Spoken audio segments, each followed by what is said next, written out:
times, under all circumstances, God was under control.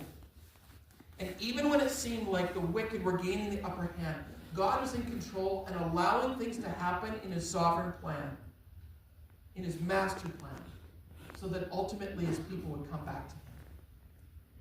And I think similarly in life, when we look at the world today, there's this strong sense that things are finished, that things are defeated, they're conquered, they've been we've been taken captive into the master plan of the world or the master plan of Satan.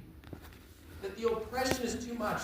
That if we live with that perspective, friends, we're going to find ourselves living in defeat.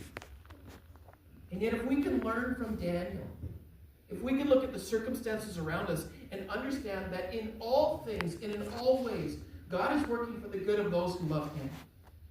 If we understand that he is at work in all seasons and all times of life, we are going to find a hope-filled reality that will help us to live and to move forward and even thrive in seasons like this. Seasons where we're playing not with home field advantage, but we're playing from the visitor's bench. At least it feels that way.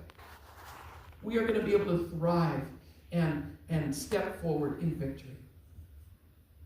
And I think when I look at how God works, I need to live with the perspective. We need to live with perspective that God is like the most savvy of game masters. He's like the strongest of military strategists. When God looks at the world, he doesn't look in and say, wow, I didn't see that coming.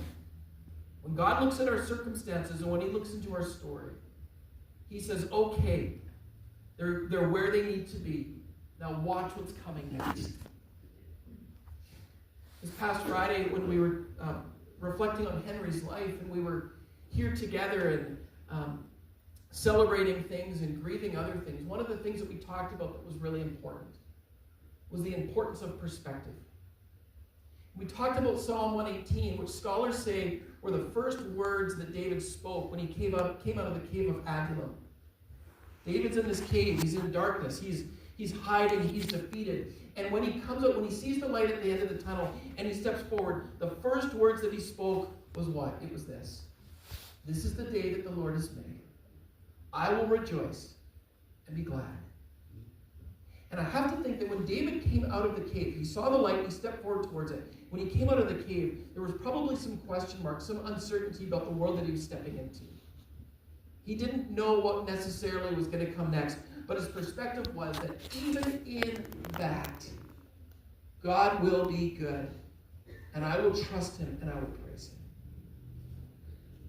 And so maybe the first way that we work in these days, friends, is to live with the perspective